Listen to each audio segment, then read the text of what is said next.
पसीने से लथपथ हो चुका था।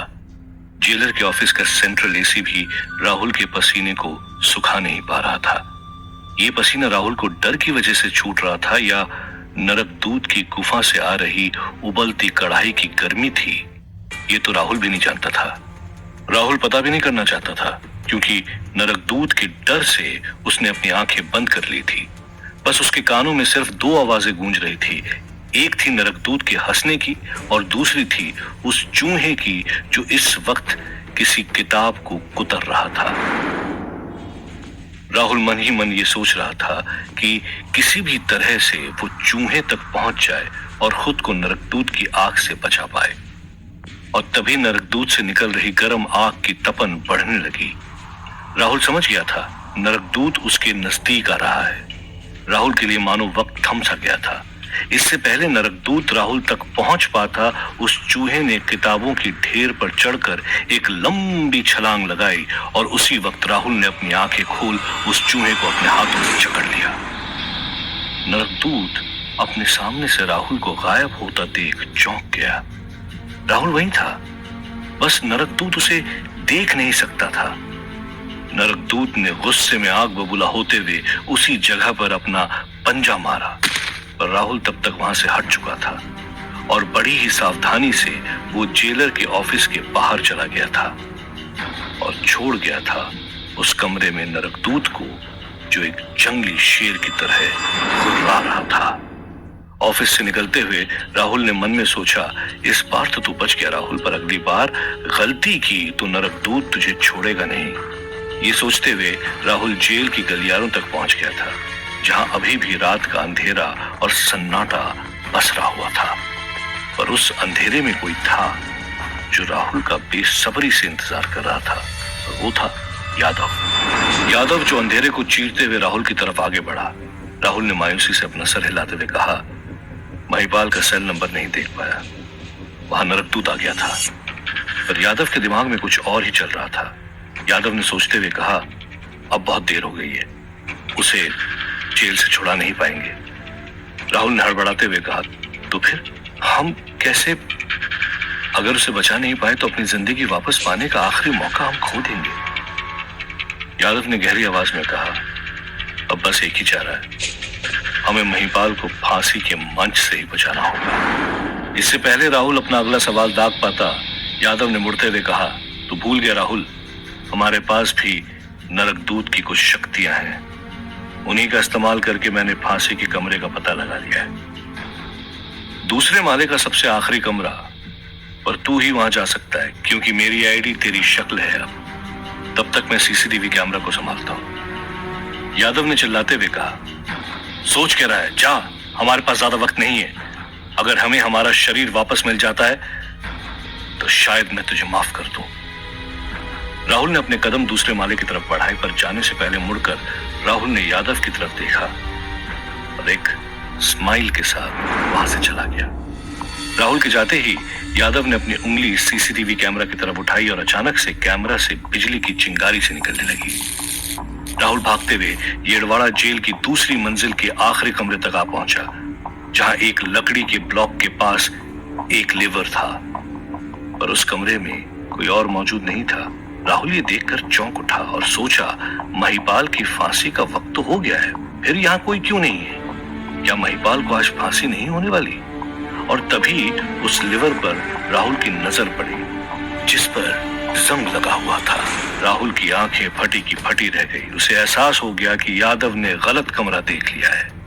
वक्त रेत की तरह फिसलता जा रहा था और तभी राहुल ने अपनी शक्तियों का इस्तेमाल कर पूरे जेल का मुआयना किया और पाया कि फांसी का कमरा तो जेल के सबसे आखिरी ब्लॉक के पहले माले के सबसे आखिरी कोने में है। राहुल देख पा रहा था कि उस कमरे की लाइट्स भी चालू थी और वहां गार्ड्स भी मौजूद थे और उनके बीच से चलकर आ रहा था महिपाल, जिसके सर पर वही लाल क्रॉस था। राहुल ने झल्लाते हुए कहा, हे भगवान, ये कमरा तो यहां से काफी दूर है, अब कैसे बचाऊं उस महिपाल को? राहुल ये सोच ही रहा था कि अचानक मॉनिटर रूम में बैठे गार्ड्स ने अपनी स्क्रीन पर कुछ हलचल महसूस की और अचानक से पूरी स्क्रीन ब्लैक हो गई। गार्ड्स चौंक कर उठ खड़े हुए। इससे पहले वो कुछ कर पाते, वो स्क्रीन दोबारा शुरू हो गई, पर अब उन सभी मॉनिटर स्क्रीन पर बस एक ही फुटेज चल रहा था, किसी इंसान का जेल की दीवारों को फांद कर अंदर घुसने का फुटेज। गार्ड्स ने चिल्लाते हुए कहा, कोई जल्दी से जेलर साहब को बताओ, जेल में ब्रीच हुआ है। इस बात से बेखबर राहुल ने गहरी सांस ली और अपनी पूरी ताकत लगाकर राहुल फांसी के उस मंच की तरफ तेजी से उड़ चला। राहुल जानता था महिपाल की जिंदगी ही उसका आखिरी मौका है, मौका अपनी जिंदगी को जीने का, मौका आयशा को पाने का। राहुल जानता था उसके पास बस कुछ ही सेकंड्स हैं, इसी में उसे महिपाल को बचाना है। वहीं महिपाल को फांसी के मंच तक गार्ड्स ले आए थे। जल्लाद ने लिवर पर अपना हाथ रख दिया था। राहुल तेजी से महिपाल की तरफ बढ़ रहा था कि तभी एक गार्ड राहुल के सामने चट्टान की तरह खड़ा हो गया और उसने अपनी बंदूक राहुल के माथे पर तान दी। और देखते ही देखते जेल के सारे गार्ड्स ने राहुल को घेर लिया। राहुल के पास कोई और रास्ता नहीं बचा था। और तभी गार्ड्स की भीड़ को चीरता हुआ वो जेलर आ पहुंचा और चीखने लगा, हथकड़ी लगाओ इसे और भोला राम, सीबीआई को इन्फॉर्म करो। इस अफरा तफरी के माहौल में राहुल ने बास की तरह गार्ड्स की गिनती कर ली थी, पूरे 50 गार्ड्स, और हर एक गार्ड के हाथ में गन थी। राहुल ने अपनी सारी शक्तियों का इस्तेमाल करके एक ही झटके में सारी गन्स को हवा में उछालने की पूरी कोशिश की, पर कोई भी गन टस से मस नहीं हुई। राहुल हैरान था और तभी उसके कानों में किसी की हंसी की आवाज सुनाई दी। यह आवाज नरकदूत की नहीं बल्कि यादव की थी। राहुल ने सोचते हुए मुड़कर देखा तो उस रास्ते के आखिरी कोने से यादव चलता हुआ उसकी तरफ आ रहा था। राहुल समझ नहीं पा रहा था कि आखिर हो क्या रहा है, और तभी यादव ने राहुल के दिमाग से संपर्क स्थापित किया और हंसते हुए बोला, पुलिस वालों की बातों पर कभी यकीन नहीं करना चाहिए। तूने सोच भी कैसे लिया कि मैं अपने कातिल को माफ कर दूंगा? राहुल चौंक उठा और यादव से मन ही मन सवाल किया, तुमने मेरी ताकत को क्यों रोक लिया? पर क्यों? यादव ने हंसते हुए जवाब दिया, मैं तो वही कर रहा हूं जो मुझसे कहा गया है। मैं यहां इतनी दूर सिर्फ महिपाल की मौत सुनिश्चित करने आया हूं।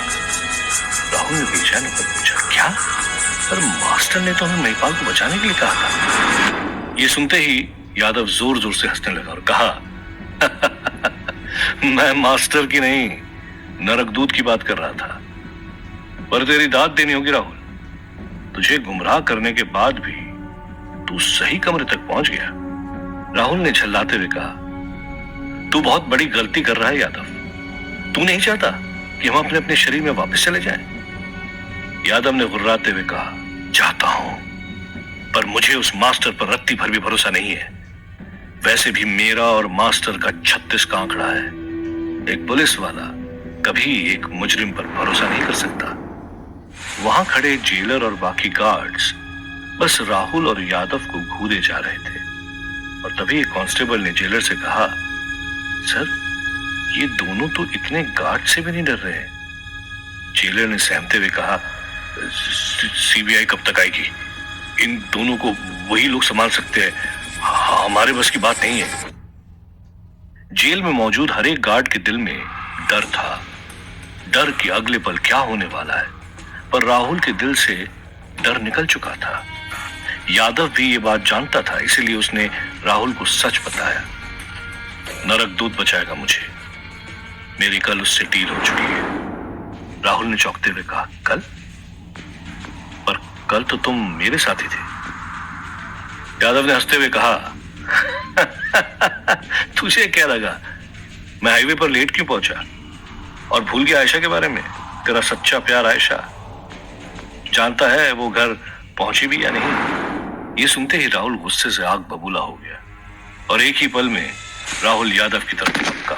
अचानक हुए इस हमले से यादव का संतुलन बिगड़ गया और इसी चीज का फायदा उठाकर राहुल ने अपना हाथ गार्ड्स की तरफ किया, जिससे न सिर्फ गन्स बल्कि पूरे 50 के 50 गार्ड्स ताश के पत्तों की तरह हवा में बिखर गए। और तभी राहुल की नजर पड़ी वहां खड़े महिपाल पर। राहुल महिपाल को बचाने के लिए आगे बढ़ा और तभी दो गार्ड्स ने राहुल को कसकर जकड़ लिया। यादव ने भी खुद को संभालते हुए चिल्लाया, तू उसे बचा नहीं पाएगा राहुल, महिपाल को आज मरना ही पड़ेगा। यादव ने भी अपनी शक्तियों का इस्तेमाल करके महिपाल की तरफ हाथ उठाया और उसी वक्त दो गार्ड्स ने यादव के भी हाथ पकड़ लिए। पर यादव उन सब की सोच से कई ज्यादा ताकतवर था। उसने उन दोनों गार्ड्स को फेंकते हुए अपने इशारे से फांसी का फंदा एक ही झटके में महिपाल की गर्दन में डाल दिया और दूसरे हाथ के इशारे से लिवर को खींचा। ये सब देख महिपाल दंग रह गया था। इससे पहले कि वो फांसी का फंदा अपने गले से निकाल पाता, लकड़ियों से ढके गड्ढे का दरवाजा खुलता है और महिपाल उस गड्ढे में गिरता चला जाता है। पर इससे पहले कि वो फंदा महिपाल की गर्दन को जकड़ पाता, राहुल ने ऐन मौके पर पहुंचकर महिपाल के जिस्म को गिरने से रोक दिया। इससे पहले यादव कुछ और कर पाता, राहुल बिजली की रफ्तार से महिपाल को उस गड्ढे से निकालकर वापस जमीन पर ले आया। राहुल चैन की सांस ले ही रहा होता है कि उसे एहसास होता है महिपाल हिल नहीं रहा था। उसकी सांसें थम चुकी थी। इधर जेल के मेन गेट तक सीबीआई ने दस्तक दे दी थी। सीबीआई चीफ नायडू ने जेल का दरवाजा खटखटाते हुए कहा, दरवाजा खोलो, हम सीबीआई से हैं। यादव ने अपने कानों से महिपाल को आखिरी सांसें लेते सुना था। वो जानता था कि उसका काम हो चुका है और फिर अपने कपड़ों से उस चूहे को निकालकर यादव ने बाहर फेंक दिया और हंसते हुए वहां से उड़ गया और छोड़ गया पीछे राहुल को महिपाल के मुर्दा जिस्म के साथ। यादव के जाते ही गार्ड्स और सीबीआई चीफ नायडू ने राहुल को घेर लिया और चेतावनी दी, हिलने की कोशिश भी मत करना। पर राहुल को अपनी मंजिल के दरवाजे बंद होते दिख रहे थे। उसकी आखिरी उम्मीद ने उसी की बाहों में दम तोड़ दिया था। यादव उड़ता हुआ सीधे नरकदूत की गुफा तक आ पहुंचा था और उसने नरकदूत के सामने अपना सिर झुकाते हुए कहा, काम हो गया है, महिपाल अब नहीं रहा। पर नरकदूत ने गुस्से से चिल्लाते हुए कहा, झूठ बोल रहा है तो? अगर महिपाल मर चुका है तो उसकी आत्मा अभी तक मेरे पास क्यों नहीं आई? नरकदूत जानता था जब तक महिपाल की आत्मा उस तक पहुंच नहीं जाती तब तक खेल खत्म नहीं हुआ था। सुबह की रोशनी के साथ जेल के कमरे में बेसुध पड़ा था महिपाल का जिस्म, जिसके पास बैठा हुआ था राहुल। इतने गार्ड्स होने के बावजूद किसी की हिम्मत नहीं हो रही थी कि राहुल के पास चला जाए। वो सभी उसके कमरे के बाहर ही पहरा दे रहे थे। पर राहुल जानता था सीबीआई चीफ नायडू ने कड़ी सुरक्षा का इंतजाम करके रखा है और वहीं थोड़ी दूर खड़ा नायडू राहुल को ले जाने के लिए अपने फोर्सेस से बुलेट प्रूफ गाड़ी लाने का आदेश दे रहा था। पर राहुल को इन सब की चिंता नहीं थी। उसे तो बस आयशा की फिक्र थी उन सपनों की जो उसने आयशा के साथ देखे थे। राहुल अपने खुशी भरे पलों को याद कर रहा था कि अचानक उसे किसी के खांसने की आवाज सुनाई दी। चौंकते हुए राहुल ने इधर उधर देखा तो पाया कि महिपाल की छाती ऊपर नीचे हो रही थी। महिपाल जिंदा था। राहुल ने हौले से महिपाल के पास आकर कहा, मैं आपको कुछ नहीं होने दूंगा, बस आप इसी तरह लेटे रहो। महिपाल ने हाँफते हुए कहा, कोई फायदा नहीं मुझे बचाने का। हम यहां से जिंदा कभी नहीं निकल पाएंगे। राहुल जानता था महिपाल की बात में सच छुपा है। राहुल किसी भी पल उड़कर वहां से जा सकता था, पर अगर महिपाल को लेकर उसने कोशिश भी की तो चांसेस थे कि वहां मौजूद इतने गार्ड्स में से किसी एक की गोली भी महिपाल को लग गई तो सारा खेल बिगड़ जाएगा। महिपाल के खांसते ही राहुल और चौंका हो गया था। इधर आयशा भी अपनी खांसी रोक नहीं पा रही थी। उसे बचपन से ही इत्र से एलर्जी थी, पर ना चाहते हुए भी आयशा अपने जिस्म पर वो इत्र छिड़क रही थी। खुद को ब्लू साड़ी से लपेट संवार रही थी। आंखों में गहरा काजल और कानों में लंबी लंबी झुमकियां।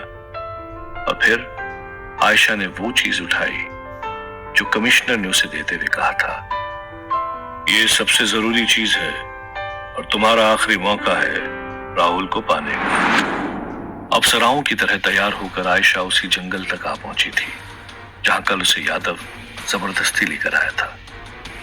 आयशा की आंखें उस लाल पेड़ को ढूंढ रही थी जहां कमिश्नर ने उसे पहुंचने के लिए कहा था। वो लाल पेड़ तो आयशा को मिल गया, अब बस आयशा को उसका इंतजार था। और तभी आयशा को एक गहरी आवाज सुनाई पड़ी, जंगल में आने का बहुत शौक है तुम्हें। आयशा ने उस आवाज की तरफ मुड़कर देखा तो अचानक मास्टर उसके सामने प्रकट हो गया और उसके चूहे का पिंजरा उसी लाल पेड़ की शाखा से लटका हुआ था। आयशा की खूबसूरती को निहारते हुए मास्टर ने कहा, आज से पहले इतनी बला की खूबसूरती कभी नहीं देखी। यूं तो आयशा का दिल तेजी से धड़क रहा था, पर उसने खुद को संभालते हुए एक मस्ती भरी हंसी के साथ कहा, सुना है आपको सजी सवरी लड़कियां बहुत पसंद हैं। मास्टर ने हंसते हुए कहा, मुझे रिझाने आई हो या अपने आशिक की जिंदगी की भीख मांगने आई हो? आयशा ने बिना झिझक के जवाब दिया, भीख तो आप दोगे नहीं, इसीलिए सौदा करने आई हूं। फायदा आपका ही है, सोच लीजिए।